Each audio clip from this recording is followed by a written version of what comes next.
संकट के समय जब मन में भय और अनिश्चितता होती है, तब हमारे अंतःकरण की गहराइयों से यहोवा की पुकार सुनाई देती है।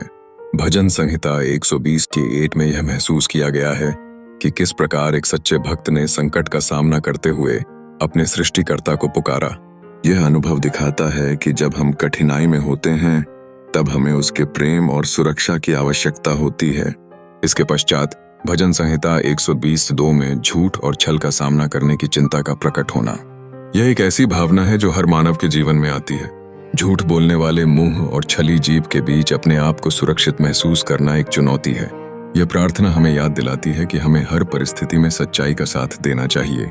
भजन संहिता 120:3 में वीर के नोकीले तीर और झाऊ के अंगारे का संदर्भ इस बात को मजबूती से प्रस्तुत करता है कि झूठ और छल के खिलाफ हमारे अंदर एक मजबूत रक्षा होनी चाहिए। ये तीर हमारी रक्षा में काम आ सकते हैं, लेकिन हमें चाहिए कि हम सच्चाई और नैतिकता को अपनाएं, क्योंकि यही हमारी असली शक्ति है। जब हम भजन संहिता 120:4 में मेशेक और केदार का उल्लेख सुनते हैं, तो इसका मतलब है कि कभी-कभी हमें अपने घर से दूर रहकर संघर्ष करना पड़ता है। ये वाक्य हमें याद दिलाते हैं कि जब हम असंगति और परायपन का सामना करते हैं, तो हमें यहोवा की ओर पुनः देखना चाहिए।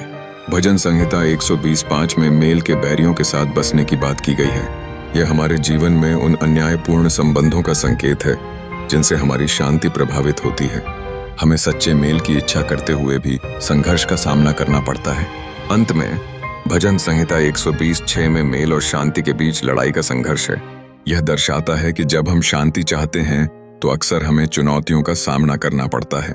हर तरह की लड़ाई हमें और मजबूत बनाती है, यदि हम यहोवा की ओर देखते रहें।